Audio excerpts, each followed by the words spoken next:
सोचो एक ऐसा इंसान जिसके चाचा ने दुनिया के सबसे बड़े साइंटिस्ट की सीक्रेट फाइल देखी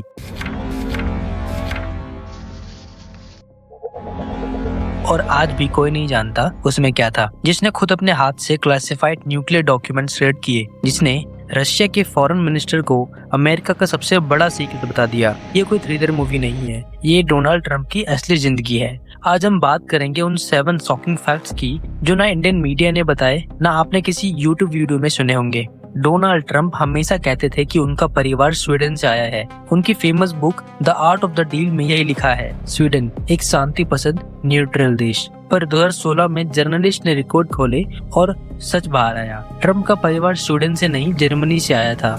उनके दादा फ्रेडरिक ट्रंप जर्मनी में पैदा हुए थे। उनका ओरिजिनल नेम ड्रम्प था, जो बाद में ट्रंप बन गया। तो ट्रंप ने ये झूठ क्यों बोला? क्योंकि वर्ल्ड वॉर 2 के बाद अमेरिका में जर्मन लोगों के लिए नफरत थी। फ्रेड ट्रंप ने बिजनेस बचाने के लिए ये झूठ गाढ़ा और डोनाल्ड ने वही झूठ अपनी बुक में लिख दिया। एक प्रेसिडेंट जो अपने खुद का सरनेम छुपाता रहा।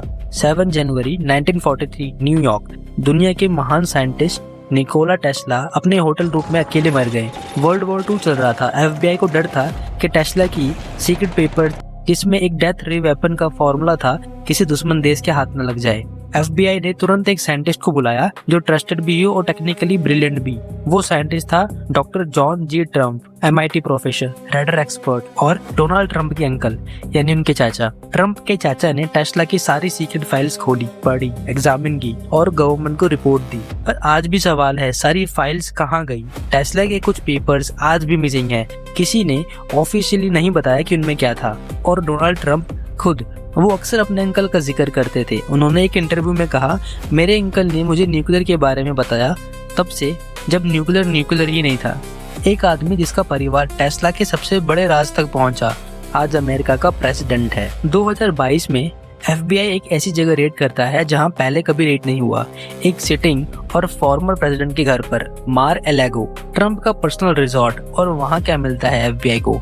अमेरिका के सबसे क्लासिफाइड डॉक्यूमेंट्स, न्यूक्लियर वेपन के राज, फॉरेन कंट्री के मिलिट्री सीक्रेट्स, बॉक्स में भर के, बाथरूम में, स्विमिंग पूल के पास और ड्राइंग रूम में भी। 37 फेलनी चार्जेस। ये एक आम आदमी पर नहीं बल्कि एक प्रेसिडेंट पर लगे। पर ये सब खत्म नहीं होता। व्हाइट हाउस स्टाफ ने बताया कि ट्रंप अपने हाथ से डॉक्यूमेंट फाड़ देते थे और एडवाइजर को उनके फटे हुए पेपर्स को टेप से जोड़ने पड़ते थे ताकि रिकॉर्ड्स बचाए जा सके। वो बर्न बैग यूज करते थे सेंसिटिव फाइल्स को जलाने के लिए। एक आदमी जिसने खुद एक लॉ साइन किया था जिसमें क्लासिफाइड डॉक्यूमेंट चुराने पर 5 साल जेल की सजा थी, वही आदमी खुद उस क्राइम का अक्यूज्ड बन गया। मई 2017, Oval office, white house. Trump ने रशिया के फॉरेन मिनिस्टर सर्गी लैवरोव को अपने ऑफिस में बुलाया। ये एक नॉर्मल डिप्लोमेटिक मीटिंग थी, पर मीटिंग में ट्रंप ने कुछ ऐसा किया जिसने अमेरिका के इंटेलिजेंस कम्युनिटी को हिला दिया। उन्होंने रशिया को एक टॉप सीक्रेट इंटेलिजेंस इंफॉर्मेशन दे दी जो इजराइल ने अमेरिका को दिया था। एक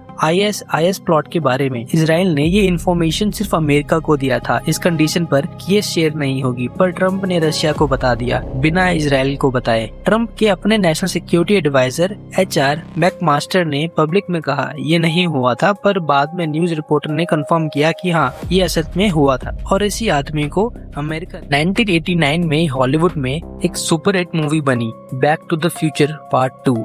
इसमें एक विलन था बिफ टैनन, एक एरोगेंट, सेल्फ ऑब्सेस्ड, बुली आदमी जो एक अल्टरनेट फ्यूचर में अमेरिका पर रूल करता था। वो अपना नाम सब जगह लगाता है, बिल्डिंग्स पर, कसिनो पर। वो सोचता है वो सबसे बड़ा है, वो झूठ बोलता है, वो लोगों को धमकियां देता है। 2015 में जब ट्रंप प्रेसिडेंट बनने की रेस में आए, फिल्म के राइटर्स ने पब्लिकली कंफर्म किया कि हाँ बिफ टैनन डोनाल्ड ट्रंप को देखकर ही बनाया गया था। 1989 में फिल्म मेकर ने सोचा अगर एक ऐसा आदमी अमेरिका का लीडर बन गया तो क्या होगा, और उन्होंने उस सोच को एक विलन में बदल दिया। 26 साल बाद वही हुआ जो उन्होंने सोचा था। ट्रंप फाउंडेशन डोनाल्ड ट्रंप की अपनी चैरिटी थी, लोगों के डोनेशन से चलता था। एक दिन ट्रंप ने उस चैरिटी के $20,000 यूज किए खुद की एक 6 फुट लंबी पेंटिंग खरीदने के लिए। चैरिटी का मतलब होता है दूसरों की मदद करना। ट्रंप ने चैरिटी के पैसे से अपनी ही तस्वीर खरीद ली। न्यूयॉर्क अटॉर्नी जनरल ने केस किया, फाउंडेशन बंद करनी पड़ी। दुनिया का सबसे पावरफुल आदमी जिसने खुद ही के चैरिटी के पैसे से खुद ही की पेंटिंग खरीद ली। तो ये जो आपको किसी न्यूज चैनल ने नहीं बताए।